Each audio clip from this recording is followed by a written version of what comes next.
C'est comment se débarrasser des rôles étiquettes. Une des auteurs a écrit à propos de cet atelier. Et je me souviens de la naissance de mon premier enfant. 5 secondes s'étaient écoulées et il n'avait pas encore respiré. J'étais terrifiée. L'infirmière lui a tapé dans le dos, toujours pas de réaction. Elle a dit, c'est un entêté. Un moment après, il s'est finalement mis à pleurer. Vous pouvez imaginer mon soulagement.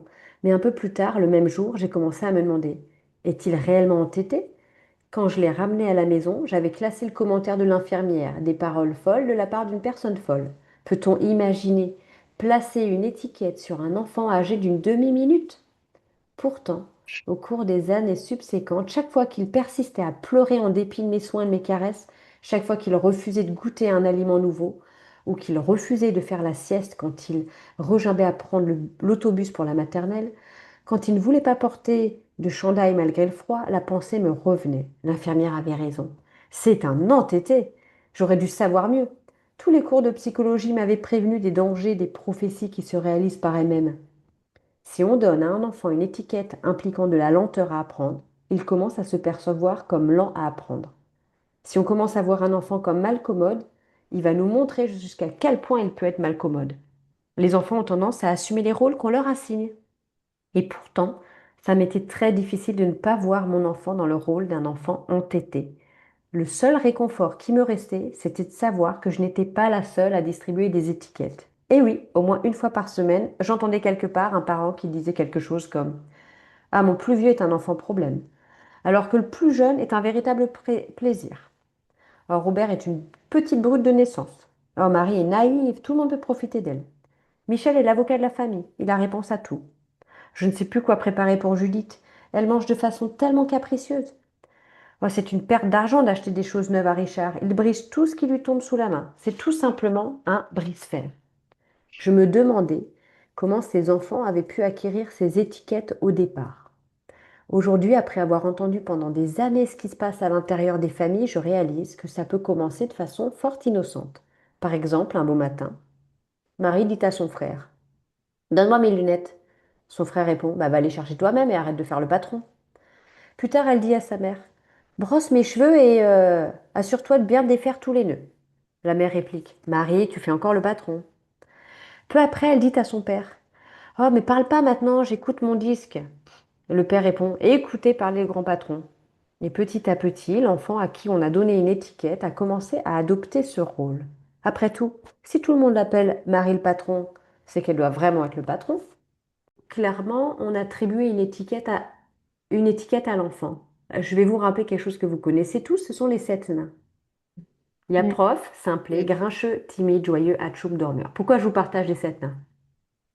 Pourquoi on a appelé joyeux, joyeux? Mm. Pourquoi on a appelé timide, timide? Et Mm. grincheux, et simplet, et prof, et dormeur? C'est ce qu'on appelle des étiquettes. Vous avez aussi les schtroumpfs, hein, ils sont beaucoup plus nombreux, on va pas les faire. Mais alors, Astérix. aussi, donc Mm. vous pouvez prendre quelques secondes et essayer de voir si dans votre vie, autour de vous, ou vous étant enfant, ou vos frères et sœurs, ou dans votre entourage, vous entendez, vous aussi, des étiquettes par des mots, Tout le temps. tout le temps, c'est vrai? Alors pourquoi Bah, je peux? Oui, après, c'est pas toujours en face des enfants, mais c'est vrai. quand C'est déjà on mieux. parle avec C'est nos déjà parents mieux. des enfants, c'est Oui, souvent une étiquette. Oui, mais surtout, nous, c'est sûr. Enfin, moi, ça me parle terriblement. Enfin, en plus, avec les trois qui grandissent les trois en même temps. Enfin, et, oui, et parfois, ça m'agace aussi, mais c'est vrai que c'est difficile de s'en détacher. Enfin, moi, ça me oui, parle. oui. Mais quand ça devient une étiquette, parce qu'il y a une distinction entre euh, je décris mes enfants tels qu'ils sont parce qu'ils sont différents. Mm. L'étiquette, c'est enfermant parce que ça ne leur donne pas la possibilité d'agir autrement. L'étiquette, en général, elle est pas tout le temps valorisante. Elle est plutôt dévalorisante. Il peut y avoir des étiquettes valorisantes, mais ça enferme aussi. Ouais. C'est souvent le cas des aînés d'une fratrie à qui on met inconsciemment beaucoup de pression parce que on est en extase devant leur évolution. Alors vous avez les trois en même temps, donc ça vous ajoute la difficulté d'éviter de les comparer pour pas trop les complexer les uns les autres. Mais quand on a un premier-né, eh bien, tout ce qu'on apprend avec nos enfants, parce qu'on apprend aussi à devenir parent en même temps que l'enfant grandit, eh bien, l'arrivée d'un deuxième nous assouplit. On est beaucoup moins, enfin, en général, on est souvent moins exigeant parce qu'on se dit que ben, on connaît les étapes de croissance, étapes, et on se rend compte, bah, tiens, ils ne suivent pas les mêmes étapes. Et là, pour distinguer nos enfants, on peut facilement rentrer dans des jeux d'étiquetage. Et souvent, nous, on l'utilise avec humour ou pour peut-être, je ne sais pas si c'est culturel aussi, mais, euh, mais par exemple, un enfant qui a tendance à être timide, le fait de répéter dans des situations, des contextes qui l'intimident, eh bien, c'est souvent ça renforce ses attitudes et ça ne l'aide pas en fait à s'en sortir. C'est vrai que moi, Vous j'ai avez toujours des... Oui, là des étiquettes, parce que moi, après, de par aussi mon métier, enfin, c'est quelque chose. oui, J'ai toujours eu cette conscience, et avec mon conjoint, souvent, je lui ai dit, non, mais bon, voilà, moi, j'ai toujours effectivement dit qu'on assigne, quand on assigne un enfant à quelque chose, il va de toute façon, on prend le meilleur oui. chemin pour qu'il le devienne. Donc, ça, c'est. Et c'est vrai que je me souviens une fois, Paul est arrivé en me disant, oh, je suis pas bon en français. Et là, Mm, ah, comment tu. Enfin, voilà, du coup, je l'ai amené à réfléchir. J'ai dit, ah bon, qu'est-ce qui te fait dire ça? Et effectivement, je pense que si on ne fait pas attention, on aurait pu. Alors que c'était pas. En plus, il mm. n'y avait absolument aucune raison de le penser parce qu'il disait très bien et qu'il écrivait très bien. Mais il aurait pu. Effectivement, il avait dû entendre ça à l'école pour le coup. Alors, pas pour lui, mais il l'était approprié, je pense. Oui, Enfin, oui, tout à fait, et ouais. effectivement, il m'a dit ça deux ou trois fois. J'ai dit non, voilà, qu'est-ce qui te fait dire ça? Du Ouais. coup, on peut réfléchir et c'est passé. Mais c'est vrai qu'il y a c'est- ça peut venir de partout en fait. Bien Ouais, sûr, ça oui, peut il n'y a aller pas que vite. vous, bien sûr, tout à Ouais. fait. Vous avez déjà entendu parler de l'effet Pygmalion? Il y a l'effet Pygmalion, c'est l'effet, on l'appelle aussi l'effet Rosenthal et Jacobson. Vous n'avez pas besoin de retenir ce nom, mais l'effet Pygmalion, c'est le cercle virtueux à partir du bien qu'on pense, le bien qu'on pense de quelqu'un, va améliorer ses résultats, qui va améliorer sa confiance en soi, qui va améliorer ses résultats. Ce qui va renforcer le bien qu'on pense de lui, c'est le cercle virtueux de la confiance en soi. Mais en fait, il y a une expérimentation qui a été faite par Rosenthal et Jacobson pour montrer que l'effet Pygmalion est une prophétie autoréalisatrice. Le simple fait qu'un sujet croit en ses compétences et en ses capacités améliore ses chances d'atteindre un objectif, ainsi que ses résultats. Donc, quand nos croyances envers les autres peuvent influencer leurs compétences, eh bien, on l'aide en fait à être en réussite. Ça, c'est l'effet positif hein, quand ça fonctionne bien. Et par exemple, montrer à un élève, à un enfant que nous croyons en lui, en ses capacités, l'amènera plus facilement à tendre vers nos attentes et vers ses réussites. Alors, je vais vous partager l'expérience qui a été menée dans les années 60 dans une école. Donc, c'est Léonore Jacobson, directrice d'une école qui s'intéressait beaucoup à la psychologie des enfants, qui a fait appel à Robert Rosenthal, un psychologue de l'Université de Californie à Riverside, pour mener une expérience auprès de ses élèves, parce qu'elle avait une intuition, celle de la prophétie autoréalisatrice. Donc à un premier groupe d'enseignants, Rosenthal leur a dit que certains de leurs élèves avaient été identifiés comme ayant un potentiel pour devenir extrêmement performants et s'épanouir au cours de l'année scolaire. Alors qu'en fait, ces élèves n'avaient rien de particulier, ils ont été complètement tirés au hasard avec un QI et une performance dans la moyenne. Mais lorsque le bilan a été fait à la fin de l'année scolaire, Robert Rosenthal et Léonore Jackson, la directrice de l'établissement, ont fait le constat que les élèves qui avaient été choisis, en moyenne, ont fait beaucoup plus de progrès que le groupe témoin et que leur QI avait même augmenté de 5 à 25 points. Donc ce phénomène constaté dans cette expérience est plus connu sous le nom de l'effet Pygmalion. Et vous connaissez peut-être l'origine de ce terme, et il vient de la mythologie grecque, où Pygmalion était un sculpteur qui sculptait une statue si belle qu'il en tomba amoureux. Et son adoration était si forte que les dieux ont transformé la pierre en une vraie femme. Donc le risque de ne pas croire en son propre potentiel ou au potentiel de celui des autres, de vos enfants, de vos élèves, eh bien évidemment, ça peut freiner leur réussite. Mm. Et donc là, on est dans un cercle vicieux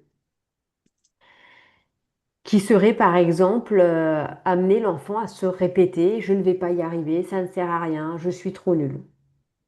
Donc le cercle de l'effet golem, le cercle vicieux, c'est le mal que l'on pense de toi, diminue tes résultats, rabaisse ta confiance en toi, diminue tes résultats et renforce le mal qu'on pense de toi. Ces étiquettes, ça peut nous poursuivre. Je l'ai connu enfant parce Ouais. que j'ai été atteinte de surdité, mais on s'en est pas aperçu. Et je finissais par lire sur les lèvres. Et sur mon bulletin, on me disait, Sophia est dans la lune, Sophia est lente. Sauf qu'un jour, il y a eu un diagnostic parce que je n'entendais plus rien. Mais c'est quelque chose qui est resté longtemps. Et pour m'en défaire, c'est sûr, c'est très difficile. Mais on y arrive. Et le comble, c'est que ma fille a vécu pas la même expérience, mais un jour, j'ai lu quelque part que ma fille était lente, une enseignante qui me disait, bah oui, mais en fait, elle est lente, quoi, c'est le problème. Et je me souviens que cette enseignante m'a dit, moi, j'aimerais que vous achetiez une méthode. C'est une méthode qui marche très très bien. Vous verrez, il y a des petits exercices, il faut la chronométrer. Et moi, dans ma tête, je me disais, oula, mais je vais la perdre si je la chronomètre. Parce qu'elle avait d'excellents résultats. Et on me disait, en fait, elle est tellement perfectionniste que, elle met beaucoup trop de temps pour tout. Et au final, eh bien, elle est un peu à la traîne. Mais bon, elle a les meilleurs résultats de la classe. Moi, j'ai envie de me dire, bah, alors, il est où le problème? Mais j'ai quand même testé parce qu'elle était heureuse d'aller à l'école, elle était bien dans ses baskets. Et c'était une catastrophe ce test parce qu'elle avait plus envie d'aller à l'école. Elle était stressée parce qu'elle avait pris conscience mais qu'on l'avait étiqueté et que c'était un problème. Et je me rappelle que j'étais assez démunie et que j'ai reçu un livre que j'ai trouvé très aidant. C'est Les secrets de Shamatha. Il y a dans ce livre, chaque chapitre, c'est un secret. Et en fait, c'est le secret pour prendre confiance en soi. Et ce livre-là, je l'ai prêté à l'enseignante et je lui ai dit, écoutez, après l'avoir expérimenté avec ma fille, donc on lisait un chapitre ensemble, on expérimentait, il y avait des, c'est un livre d'acceptation, de méditation et s'accepter tel qu'on est. Et qu'en fait, tout ce qui peut être perçu comme une difficulté, ben, ça devient une force, on en fait une force. Et je vous raconte la fin de l'histoire. Ce livre, je l'ai prêté à l'enseignante. Et un jour, ma fille rentre, elle me dit, Maman, je suis tellement heureuse. La maîtresse, elle a rendu des évaluations et elle a parlé un petit peu des résultats de tout le monde. Quand elle a parlé de moi, elle a dit, vous savez, dans excellent, il y a lent. Mm. Eh bien, prendre le temps de s'appliquer et de faire de son mieux, c'est vraiment une qualité, c'est important. Et je pense que ça l'a libérée, ma fille. Et je me dis, je suis vraiment bien tombée parce que tous les enseignants n'auraient pas réagi comme ça.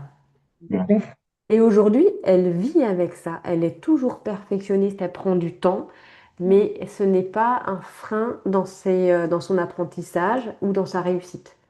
Parce que, on est comme on est en fait. Il y a des gens qui prennent du temps pour faire les choses, mais par derrière, il y a un résultat. On est tous différents. Mais j'imagine que vous avez tous des expériences, dans les étiquettes, que ce soit vous ou dans votre entourage. Et il n'est jamais trop tard. Mais c'est sûr que, on en fait l'expérience, on voit que c'est quelque chose qu'on peut porter longtemps. L'étiquette qui enferme, qu'elle soit positive ou négative, c'est celle qui assigne en fait. C'est celle qui... Exactement. Intelligent. C'est, c'est celle qui va enfermer l'enfant, qui va pas lui permettre de se voir autrement. Par exemple, je vous donne un exemple d'étiquette positive qui peut être vraiment limitante. Si l'enfant, on le perçoit comme extrêmement intelligent, complètement autonome, on lui dirait, bah, en fait, ben, on te laisse faire, enfin tu connais. Non, mais t'as pas oublié les règles du jeu. Toi, tu sais, tu ne te trompes pas. Enfin, c'est même toi qui vas nous les expliquer. C'est un enfant qu'on va mettre tellement en avant qu'au bout d'un moment, ça va lui mettre une pression. Donc c'est une étiquette positive, mais pas positive au sens encourageant et qu'il faut continuer à l'entretenir. Vous voyez? Ouais, complètement. Ça veut dire qu'on le perçoit, Et par exemple, c'est des Il choses peut qui y peuvent avoir. arriver Ouais. quand on distingue des enfants entre eux, quand on dit, ah bah oui, mais alors, lui, on n'a aucun souci, il réussit tout ce qu'il entreprend, bah finalement, lui, il se dit, bah ok, j'ai pas le droit à l'erreur, là. Faut pas que je me loupe. Et peut-être un enfant à qui on va confier trop de responsabilités, et vis-à-vis des autres, ça peut créer aussi un sentiment d'inconfort. Ça peut créer l'inverse aussi. Après, il a trop de confiance et puis il Oui, pense que, il peut faire tout ce il qu'il peut veut. devenir très arrogant ou, Il sait qui ou- c'est, quoi. voilà, exactement. Bien sûr, tout à fait. Et ça veut dire que, il est au-dessus des autres. Mhm. Donc, à sa juste valeur, ça veut dire et c'est une bonne remarque, hein, on encourage les enfants dans leur réussite, dans ce qu'ils arrivent à entreprendre, mais vous êtes aussi là pour cadrer, et cadrer, c'est prendre conscience aussi bah, de ce que ressentent les autres et des attitudes qu'on doit avoir pour que socialement, ce soit, bah, qu'il y ait une forme d'équité et on est tous différents et on enseigne la tolérance. On n'a pas un qui est au-dessus de l'autre. Et dans une famille, il y a assez de place pour tout le monde pour réussir. On n'a pas besoin d'être en compétition, même si on n'aime pas les mêmes choses. Et même si on aime les mêmes choses. Ce qui des fois peut être difficile, mais il y a des fratries. Ils jouent tous les trois du piano. Et on leur dit souvent, euh, vous avez tous les trois des manières complètement différentes d'exprimer votre créativité. Et si ça vous fait plaisir, oui, vous avez le droit de faire tous les trois quelque chose qui est similaire, sauf que vous n'allez pas le jouer de la même manière. Et c'est avec votre sensibilité. Et vous nous procurez chacun un plaisir qui est différent, mais qui est tout aussi intense. Et on a tellement de plaisir à vous voir jouer. Puis en plus, quand ils essayent de faire des choses ensemble, il y a une complémentarité et un respect qui est chouette.